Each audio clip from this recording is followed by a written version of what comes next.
Առաջարկ Հայաստանի նախագիծը շատերի համար անսպասելի տարածում գտավ։ Ինչու եմ ասում անսպասելի, որովհետև այսօր մարդկանց մեծ մասը չեն հավատում որոշ տարատեսակ ծրագրերի եւ խոստումների,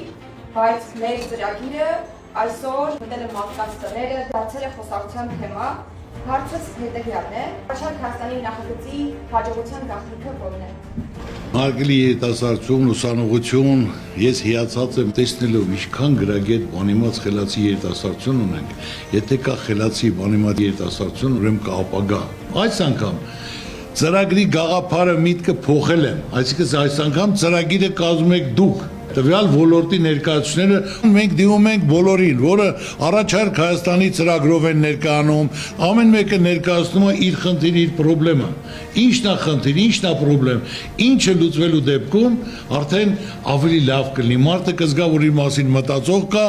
եւ հնարավորություն տվող կա։ Ինպես մարդուն ինչ ա պետք։ Ամեն ինչ ունեմ։ Աշխարհում եք, իսկ պետք է որ մեր երկիրը զարգանա, հզորանա, անվտանգ լինի, տնտեսությունը զարգանա, երիտասարդության դեմքին ժպիտ լինի, հույսով, հավատով։ Ես էլ եմ եղել ձեր տարիքին, որ սովորեմ, ավարտելուց հետո պիտանի մարդ դառնամ, ընտանիք կազմեմ, ճանաչում ունենամ, լավ ապրեմ։ 25 տարի զբաղվում ենք քաղաքականությամբ, ինչ ծրագրեր կազմում ենք, ասենք մարդիկ լուրջ դեմքով կաբինետներում նստած ծրագրեր են կազմում։ Ծրագիրը կազմում եք դուք, մենք խնդիրն ու խնդրեմի լուծումն ենք տալիս եւ բոլոր ոլորտներում։ Հիմա դուք տեսնում եք առաջարկ Հայաստանին ամեն օր հրավիրում են տարբեր ոլորտի մարդկանց։ Շրջաններում, արձերում շրջում են, ես ասեմ, որ չասեք թե դուք ինչ եք առաջարկում, այլ դուք հարցեք ինչն է ձեր խնդիրը, ինչն է ձեր խնդրեմը, որ այդ խնդրեմը լուծենք, մարդը զգա դա վերաբերում է իրեն, ոչ թե ճարտար գեղեցիկ գրեն, այլ իրականությունը լուծումը։ Լուծումն էլ պետք է տանք այնպես, ինչ որ մեր երկիրը ունի, ոնց որ ընտանիքը, այնպես էլ պետությունը։